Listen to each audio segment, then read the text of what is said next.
presentation we just did. I was going to ask you about, always, very often in Buddhism they use the example of anger, okay? What about things like fears, okay, which I think maybe even stronger for some people? And then all of a sudden, I'm just listening to you now, I'm just like this, that a fear is only a thought that you grasp onto and continue to build it. Well, it's the same with every thought or emotion, is that it can only persist if we identify with it and feed it. So that a fear and an anxiety is initially just a thought? Well, see the word thought, we can understand at least sort of two ways. Often in Buddhism, the word thought is a translation from Tibetan at least of namtok. And namtok just means conceptual activity. So thought sometimes is used as a generic term meaning any sort of conceptual activity, including mental images and memories and emotions. So thought can be a generic term encompassing all of those, or we could use it as distinct from memories and so forth and mental images, as a distinct category of conceptual thought. But very often in Buddhism, it just means the generic term of conceptual activity. But how does one deal with fears and anxieties? Like fear and anxiety is in Buddhism what's called mental affliction.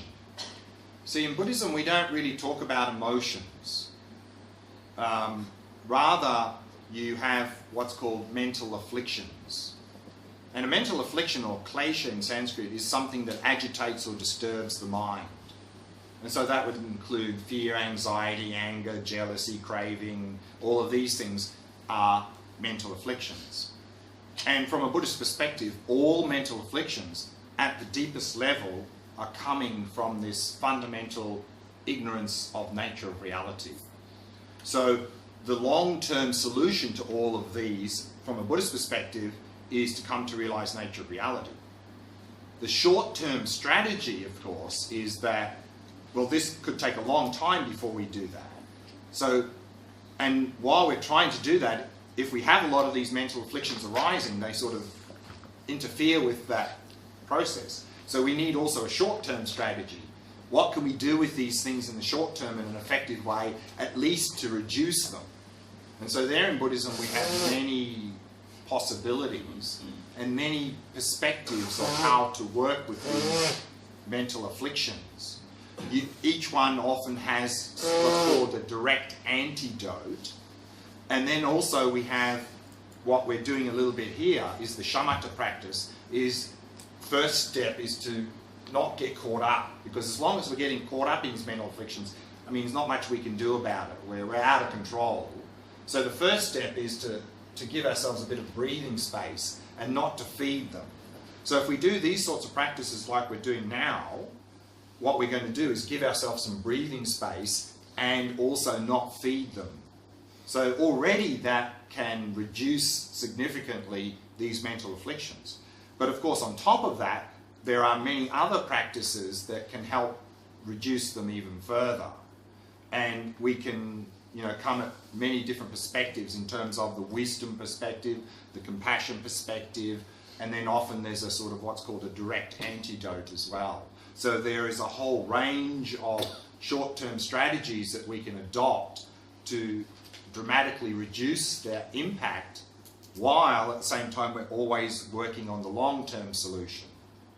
So this is sort of the Buddhist, and also in terms of on the positive side, we don't really talk about emotions. Like, often we talk about love and compassion being positive emotions. Technically in Buddhism, they're not even emotions, because they're talking more about the display, how things manifest.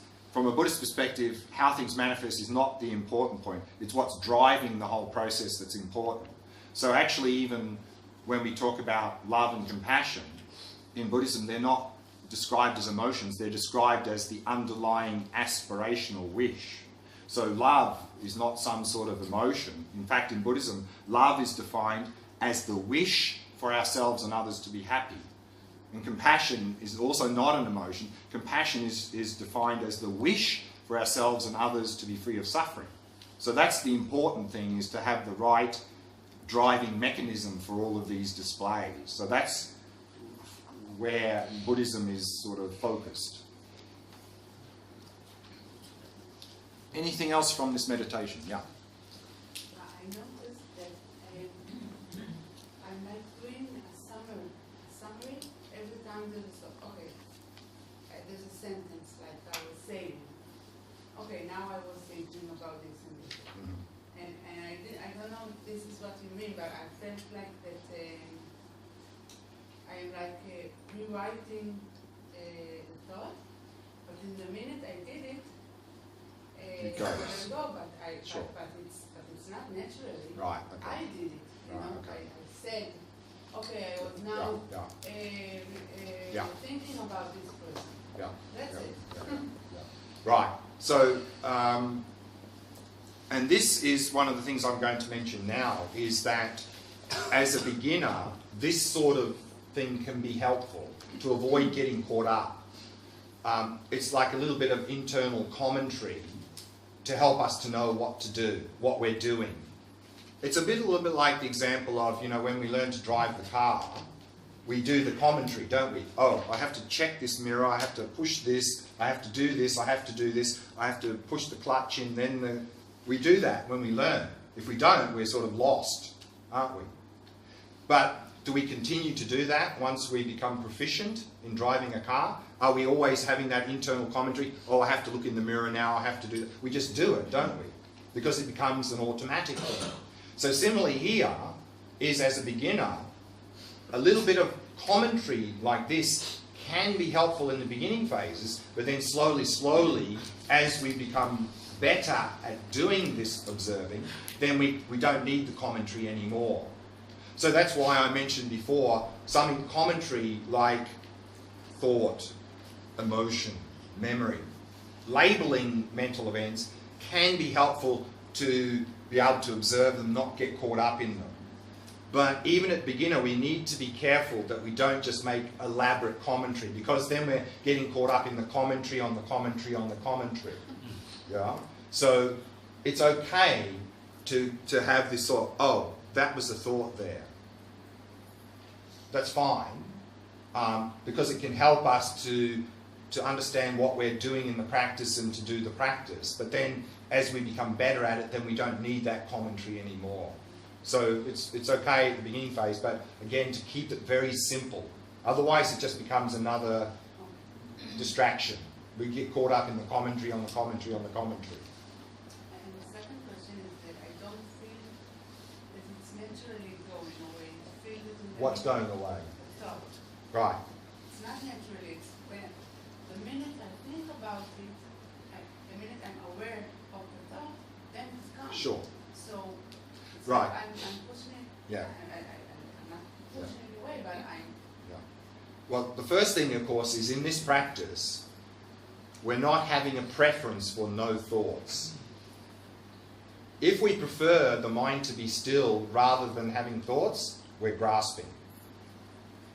So we should have no preference in this practice. If the mind is still, okay. If there's lots of thoughts, also okay. In fact, in some respects, it's better to have thoughts, because then we have something to work with, to observe. Whereas if we don't have any thoughts, we may be just spacing out and not really developing the ability to observe. So the first point is, don't have a preference, oh, I want the mind to be still, because that's grasping, that's aversion. So just whether it's still or there's lots of thoughts, doesn't matter in this practice, doesn't matter.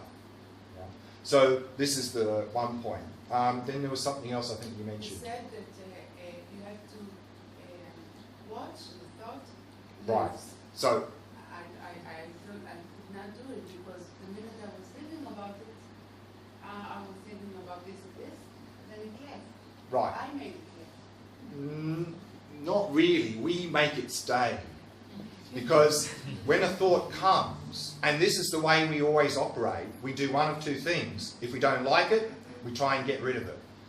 Otherwise, we just identify with it and follow it. So we, through identifying and following, make it stay. That's what makes it stay. If we can simply see it as a thought, it can't stay because there's nothing feeding it anymore. It'll come up.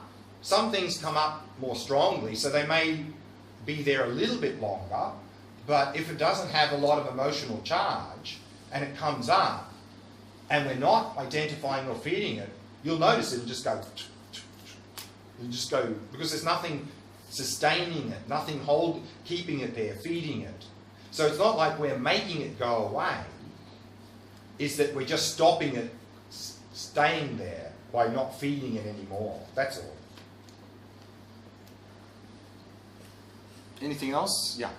I was quite surprised and actually happy that when I kept my eyes open, it was very helpful. I mean, I never experienced that before because it sort of gave me more space. Because when I closed my eyes on the meditative, the brain started blah, blah, blah, blah. Yeah. And with the eyes open, there was like a step between, and it was like quite a pleasant surprise. Yeah, exactly. So, therefore, I think, you know, and also my experience is that eyes open, particularly in this practice, is very, very helpful. So even though maybe many of you, maybe it's the first time you've done it, you go, oh, this is a bit uncomfortable. If we persist, and particularly when we go home, we have a sort of a very blank space in front of us, or maybe even dark, or even one of these blindfolds with the eyes open, if we really need that, then exactly, I think we can really have this sense of being present in the present moment and having more clarity and being able to observe and having that space. That's my experience of many people, so that's very good. At some point I felt like I went a bit deeper, and then I had two things. One was a commentary of, hey, I'm not thinking, which is A thought, yeah. And the other one was like the thoughts were much dimmer, like in the background. Much dimmer. They were dimmer. Like, they were like in the background. Yeah. Like a very small chatter, and then I could like not pay attention, and then oh. Yeah, so what we find is that the mind has many levels, and now we have a sort of threshold of awareness. And it's only mental events above that that we're aware of. There's a lot of subtle mental activity always going on down here, but we're never aware of it. And our threshold is quite high because our mind is agitated, dull, distracted. If we do the shamatha practice and our mind becomes more calm, clear and focused, this threshold will move down. It'll go down like here, which means that we're going to start to notice a lot of this subtle mental activity, which are the beginnings of the more coarse level mental activity. And some of these are not so discrete. They're not like a discrete thought, because the thoughts that we see here are very coarse, whereas these are much more subtle in their nature, and so, but we'll start to pick these up as our shamatha practice improves and that threshold moves down. Also now, not only is our threshold up here, but because our mind is distracted and dull and agitated, then, you know, if, like in a timeline, if something appears in our mind and it only appears for a short time, then because our mind is not trained, it doesn't even register. You know, we need a minimum amount of time for something to appear before it registers as something. And the less trained we are, the more time we need for something to register, because our mind is not very perceptive. And they've done medical studies, scientific studies on this, trained on meditators who have done a lot, particularly shamatha practice. This time is dramatically reduced, that they can, not only more subtle mental events, much shorter time they can pick things up. Like they do the tests, like, you know, they do the subliminal, you know, they have so many frames, I mean, they put something different, and for us it doesn't register because it's too short. But these meditators can pick them up, they can see it. So not only will we pick up more subtle things, our ability to pick up shorter instants of appearance also improves. So this is some of the results of shamatha training as well. Is that in the subconscious, the threshold below? Would you say that's Again, in Buddhism, we don't really have this idea of subconscious, but I think in psychology this would be called subconscious. Yeah. So, and the levels of the mind, all of this here in Buddhism is called sort of the coarse level of mind. And I think that's all that's sort of really understood in terms of psychology. But in Buddhism, there are also two more subtle levels of mind way down here, which I think only in Buddhism are understood to even exist. And these are very, very subtle levels of mind, very difficult to gain access to, but in certain high-level Buddhist practices there are the ability to gain access to these. Because in the shamatha training, we're trying to train this coarse mind, make it more serviceable, more calm, more clear, more focused. So in shamatha we're trying to sort of go down here somewhere to be more sharp, so then we can use that as an effective tool. But in the higher level Buddhist trainings, there are practices to get way down here, and if we can get down here and use that in our Vipassana practice, it's so powerful, but it's very difficult to get down to these levels. But that's some high level practices. What is the name of these levels? Usually they're called subtle and very subtle. And usually in Buddhism they only really come in the context of Vajrayana or Tantra. And this very subtle mind goes by many names. Often you hear it called primordial mind. In the Nyingma tradition it's called Rikpa. Sometimes even just the word awareness is used. Clear light mind, many different names. This is after the 5,000 hours. No, that's just for the shamatha training. Okay, right. So now I want to talk a little bit more about this practice. Oh, there's a question, yes. Yeah.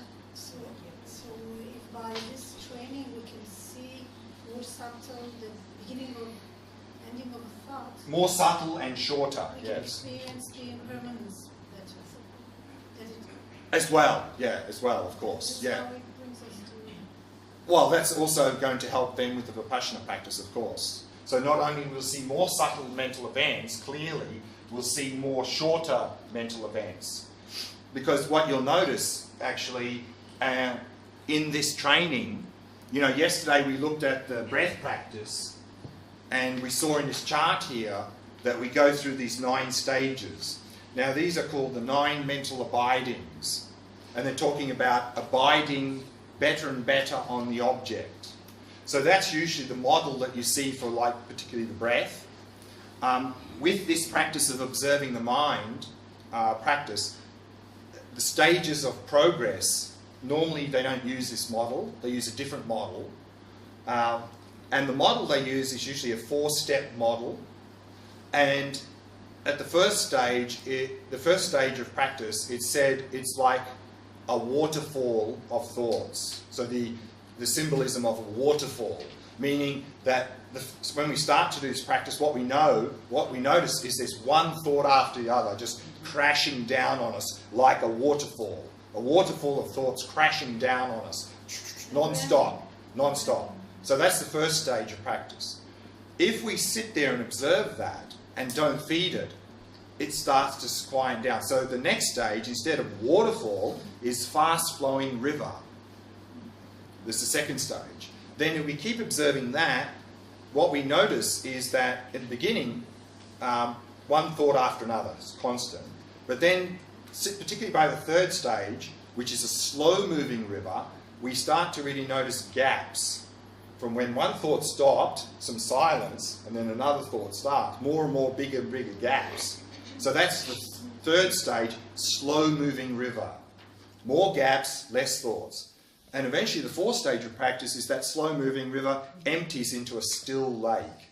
The mind completely still, no thoughts, just completely still. So that's the 4-stage model that's normally mentioned here with this practice. Because in this practice, what we are observing is mental events. Initially there seems to be lots. then less and less and less and less, and eventually none. So that's why they have that model. Okay. Now, with this practice, we are observing mental events, thoughts, emotions, mental images, memories.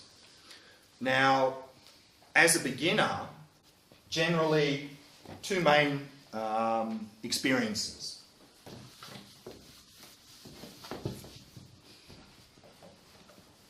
New technique today. Let's see if it works. Oh, look at that.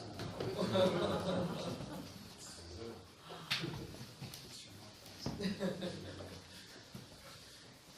to Shamatha and clarity of mind. So, there's usually two most common experiences people have when they begin this practice.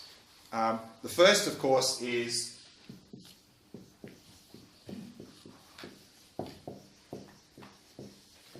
we're completely carried away. Some thought comes up, completely gone.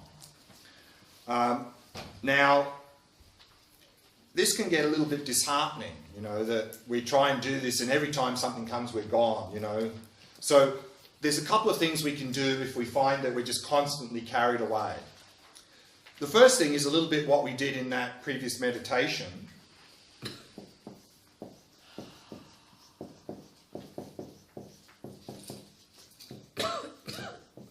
And that is to generate a thought. Because usually mental events don't announce themselves. Oh, I'm coming, watch out. They just sort of pop up from nowhere. And before we know it, we're caught up in them and we've got carried away. Whereas if we generate a thought, we know it's coming because we're actually generating it. And when we generate this thought, don't generate something that's emotionally charged because we're just going to get caught up in it. So just some very basic thought, like, you know, even an image of a tree or a thought or anything. And then when you generate it, because you know it's coming, you can see it coming. And then you can see it, and then you just watch it disappear back into the mind. So if you generate a thought every now and again, then you get in the habit of being able to observe them because you're expecting it, it's not emotionally charged, and you can watch it arise and pass. So if you do that occasionally, then you get the habit, oh, actually I can sort of do this a little bit, and that can give you a feeling of success. So that can be helpful. Another thing that can be helpful, which we already looked at, is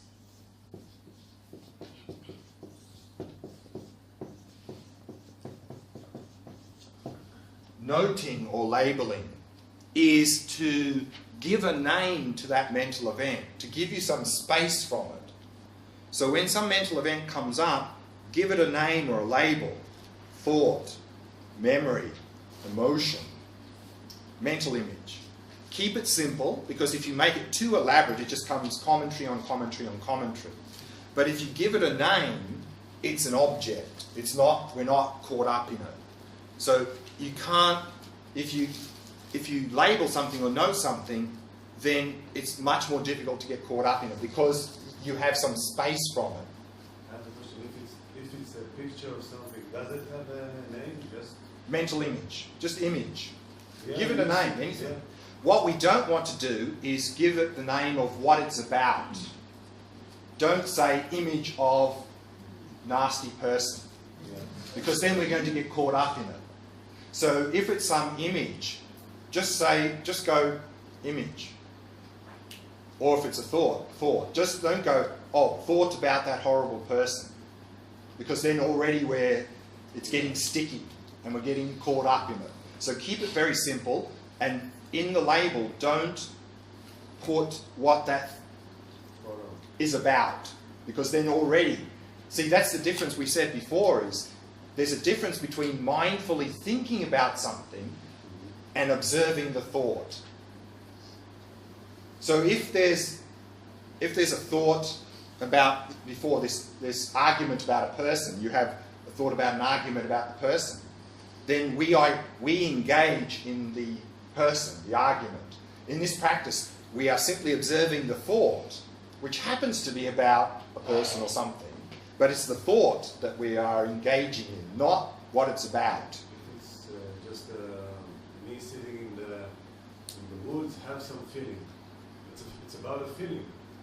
Well, again, you'll have probably two things there. You'll probably have a mental image and then some feeling associated with that. Yeah. And you can focus on either or both. You can go image, pleasant feeling or feeling.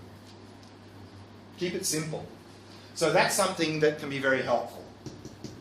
Then the third thing that can be helpful is, we talked about this earlier as well,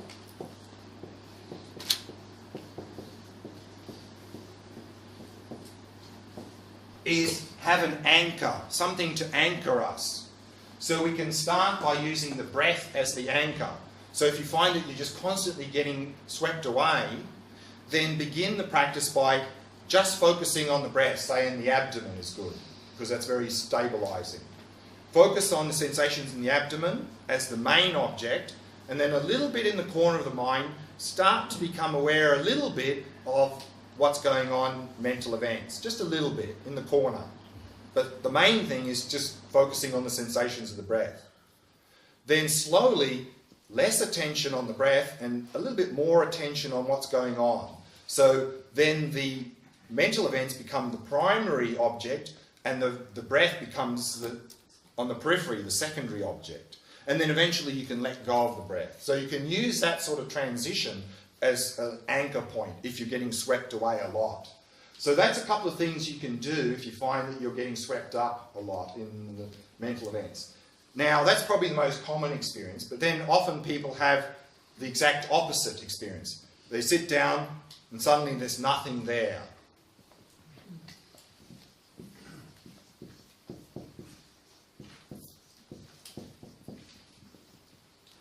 Now, generally, it's not because suddenly the mind has become still, unfortunately.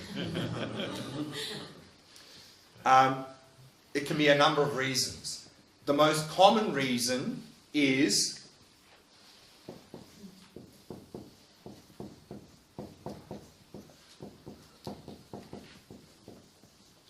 the focus is too intense.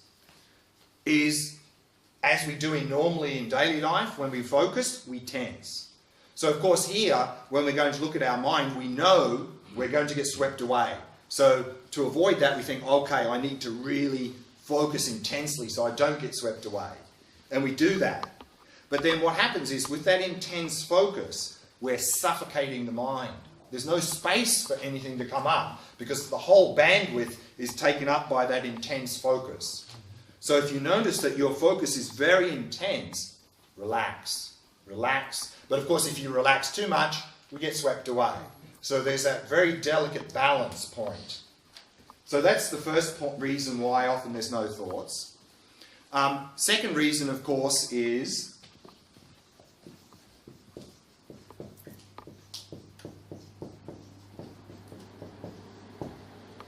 a lack of clarity. As we saw in the previous one, we have a threshold. If our mind is very agitated, disturbed and dull, then only the very superficial mental activity registers. A lot of the subtle mental activity that's going on all the time, we don't even notice.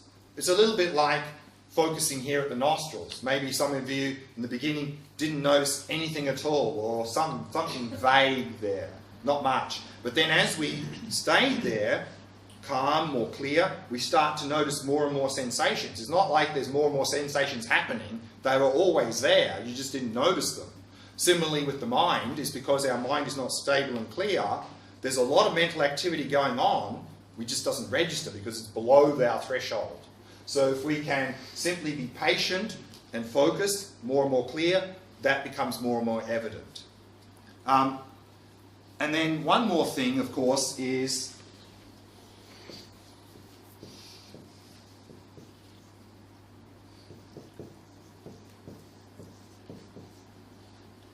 if there is really no thoughts, just observe that space, the space of the mind, and just wait for the next thought to appear. But then, of course, also on top of all of this, when there's no thoughts, then often what happens is people are there going, there's no thoughts, there's no thought there at all. Isn't that a thought? And then often they get very frustrated. Isn't that a mental activity? If you're getting frustrated, isn't that some mental event arising, frustration? So there are mental events. Maybe we're looking for something other than we're looking for something else. But these are mental events.